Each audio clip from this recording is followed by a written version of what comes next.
Então são exemplos, são ideias de como é que a coisa poderia funcionar. Mas vamos para a prática. Introdução.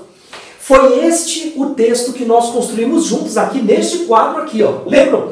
Então fizemos isso de forma manuscrita e saiu esta introdução. Vamos lá. O coronavírus, também conhecido como Covid-19, e aí eu quero ressaltar um grande amigo meu, professor aqui em Brasília, professor Eliseu, um cara espetacular. Na hora em que ele assistiu ao nosso vídeo, ele gostou bastante, nos deu até uma ideia. Ele falou: professor Freire, explique só a diferença entre o coronavírus e Covid-19. O coronavírus, na realidade, é o vírus, e o Covid-19 é a doença que tem como agente causador o coronavírus. Professor Eliseu, vai aí um grande abraço para o senhor, tá ok? Muito bem, o coronavírus, também conhecido como Covid-19, tirou a vida de milhares de pessoas no início do primeiro trimestre de 2020, mostrando seu poder devastador às autoridades sanitárias de todo o mundo, provando que todos teremos de encontrar uma nova forma de convivência em sociedade. Eu botei entre aspas, porque nós criamos isso juntos, não é? Eu de cá e você daí. E saiu isso aqui, corrigimos, rabiscamos, trocamos verbos que não se encaixavam, trocamos advérbios, pronomes que não estavam bem, até chegarmos a esta introdução. Você já está diante de uma prova de concurso, de vestibular e assim por diante, ou diante de uma prova do Enem, porque eles vão cobrar o seguinte, olha um exemplo, o verbo provando tem como sujeito qual substantivo? Ah, tá aqui, ó, você acabou de descobrir, percebeu? Fazendo a sua redação você já está trabalhando gramática. Esses elementos estão em negrito por uma razão especial. Nós optamos por fazer uma redação com 3 parágrafos de desenvolvimento. E o desenvolvimento tem que sair de dentro da introdução. Porque se você tira o desenvolvimento de outras ideias, isso aqui fica perdido. Então observe bem. Tirou a vida de milhares de pessoas. Agora a gente vai para o primeiro parágrafo do desenvolvimento. Olha como é que a gente começou. Pode-se afirmar que o Covid-19, ao tirar a vida de milhares de pessoas, eu volto lá e a gente pegou aqui, ó, esta informação a gente jogou para o primeiro parágrafo do desenvolvimento. Percebeu? Então, você criou o que a gente chama de coesão. O que é a coesão?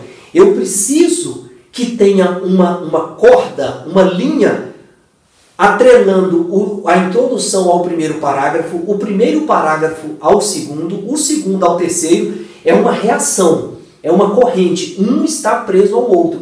Então eu peguei a ideia e trouxe para cá. Ô professor, me diga uma coisa, por que nós começamos então o primeiro parágrafo com um verbo numa condição impessoal? Eu não tenho aqui ele atrelado a uma pessoa, a alguém, ou a uma pessoa dentro do discurso, eu, tu, ele, nós, vós, eles. Porque quando a gente cria essa impessoalidade no seu texto dissertativo, você já dá a impressão de que a sua ideia é mais abrangente, de que a sua ideia ela não está fechada somente no seu ponto de vista. Você acredita realmente que o que você pensa é uma coisa que pode ser compartilhada com muitas outras pessoas. Muito embora você não imponha a sua opinião a ninguém, mas você está deixando claro que a sua opinião não é apenas sua, percebeu? Então pode-se afirmar, quem é que pode? Eu posso, você pode, todos podem, ou ninguém pode, mas uma coisa é certa, você já provou que tem uma cabeça aberta para afirmar e para aceitar também ideias de outros, ok? Observe que neste momento aqui, o que é que nós fizemos?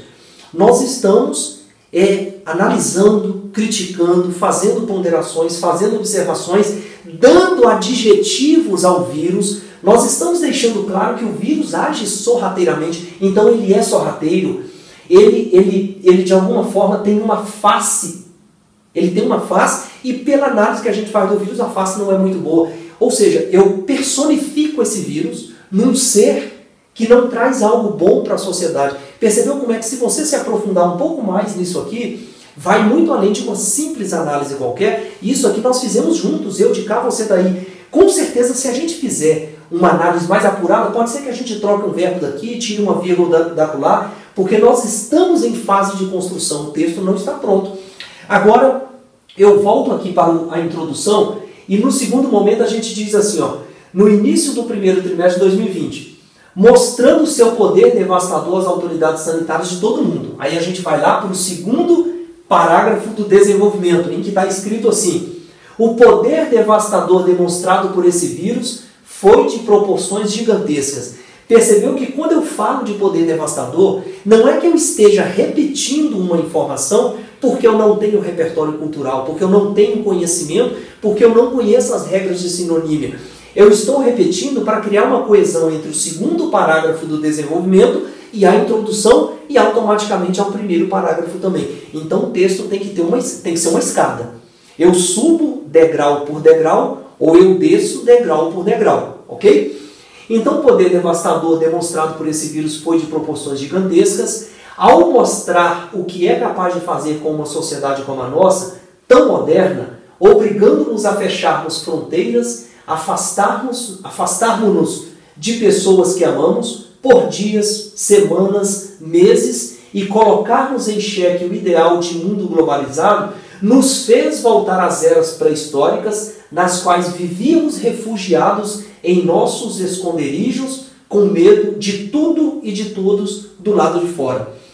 Observou que aqui, nós que somos autores desse texto, muito embora possamos alterá-lo do jeito que quisermos, mas o que nós fizemos aqui?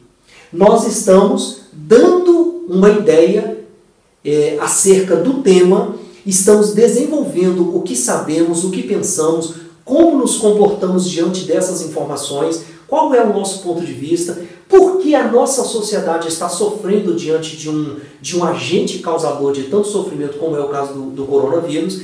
Ou seja, estamos trabalhando a nossa ideia. E vamos dar um pulinho lá no terceiro parágrafo.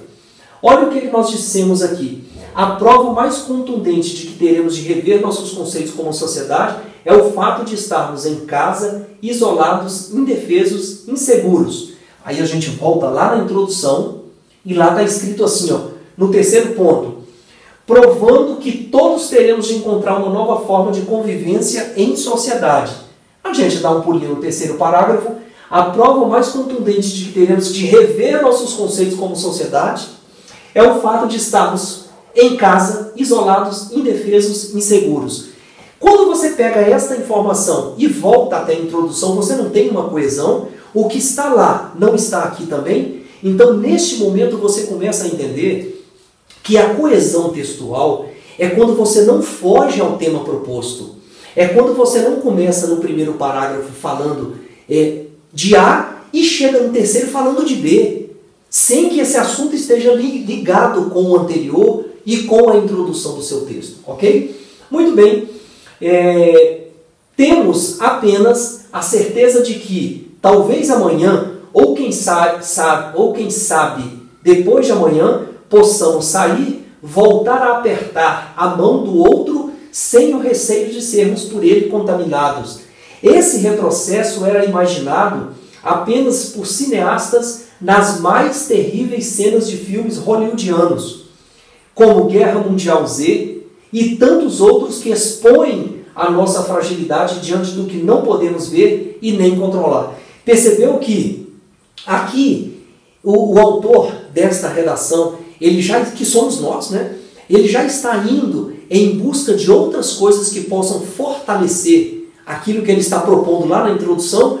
O fato de estarmos isolados em casa por conta do vírus vai mudar a nossa forma de ver o mundo, de convivermos em sociedade. E que forma é essa? Talvez amanhã, ou quem saiba depois, a gente possa voltar a apertar a mão do outro, ou de repente a gente descobre daqui para frente que apertar a mão de uma outra pessoa não vai ser mais como antes. Talvez você não tenha mais essa condição de olhar isso com tanta naturalidade. E nós brasileiros que abraçamos todo mundo o tempo todo, né? Os europeus, os americanos acham isso muito estranho, mas a gente se abraça, se beija e pula um no braço do outro. A gente vê isso aí no carnaval. É um negócio impressionante, porque só brasileiro consegue ser alegre, ser divertido do jeito que nós somos, às vezes até ao extremo, mas é uma característica nossa. Mas isso pode ser que mude, não é verdade? E agora nós vamos dar um pulinho lá na conclusão.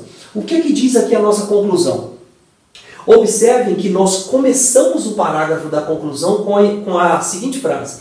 Diante de tudo isso, por que nós começamos dessa forma? Porque existem frases, não necessariamente frases, mas existem termos da língua portuguesa que já eu vou usar assim, uma expressão que não é muito legal, que introduzem uma conclusão, mas não fica bom, né? Que começam uma conclusão, que dão o start para você mostrar para o seu leitor que você vai terminar aquilo que começou. Diante disso, com base no que foi exposto, de acordo com o que foi descrito anteriormente, esses elementos mostram para o seu leitor que você está terminando aquilo que começou. Diante de tudo isso, pode-se e deve-se tirar uma conclusão. A de que, de agora em diante, qualquer semelhança não será apenas uma mera coincidência. Tínhamos a experiência da peste durante a Idade Média e também tínhamos o conhecimento de epidemias que vêm assolando nossas grandes metrópoles e reclamando a vida de rebanhos e de pessoas, como a gripe suína, H1N1, a gripe aviária. Portanto, negligenciarmos qualquer outra que vier depois dessas seria uma verdadeira insanidade. A preocupação, o cuidado e, quem sabe, o respeito pelo poder mortal desses vírus poderão poupar no futuro milhares de outras vidas. Meu amigo, se você está do outro lado da linha, da tela, você deve ter pensado o seguinte: nós fizemos um texto, ele pode ser mudado ainda mais do jeito que quisermos para ficar melhor, mas vocês perceberam o seguinte, que diante disso tudo que foi mostrado, esse cara, ele deu ideias do que é que podemos fazer para resolver o problema que foi criado lá em cima, na introdução do texto. Lá tem um problema. Esse problema foi desenvolvido, mas quando você chega na conclusão, você tem que dar alguma informação, se você quiser, obviamente, você não é obrigado a fazer. Mas quando você faz, você prova para o seu leitor que além de discutir um problema, além de debater um problema, além de dialogar acerca de um problema, você também oferece soluções. Isso significa que só pode oferecer soluções quem pensou no problema. Então, quais são as soluções que esse cidadão oferece para a gente? Não mais negligenciarmos as próximas, tomara que não venha mais nenhuma, né? Mas não negligenciarmos caso apareça mais alguma epidemia. Que mais? Tomarmos cuidado e sermos precavidos, termos precaução e tomarmos cuidado para que nós não percamos vidas no futuro e possamos poupar essas vidas no futuro. Observe que o autor constrói um texto que tem homogeneidade, ele tem começo, tem meio e tem fim.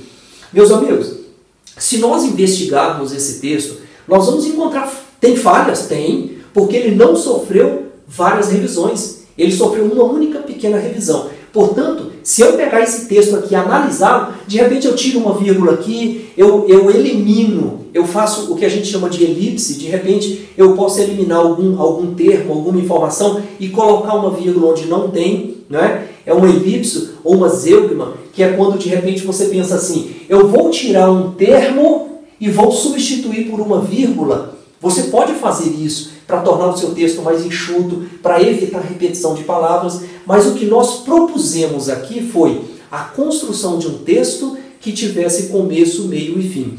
Eu vou deixar aqui para vocês o e-mail do método WJS, mas é fácil, é só você memorizar, métodowjs@gmail.com. Esse é o nosso e-mail. Se você quiser tirar dúvidas sobre algum texto que você construiu e você acha que de repente ele não está bem elaborado, bem construído, mande um e-mail para a gente. A gente vai ter o maior prazer do mundo em trocar essa ideia com você. Não se esqueça, métodowjs@gmail.com. E vai a máxima, se você tiver dúvida, Freire explica. Agradeço a vocês pela atenção e até o próximo vídeo.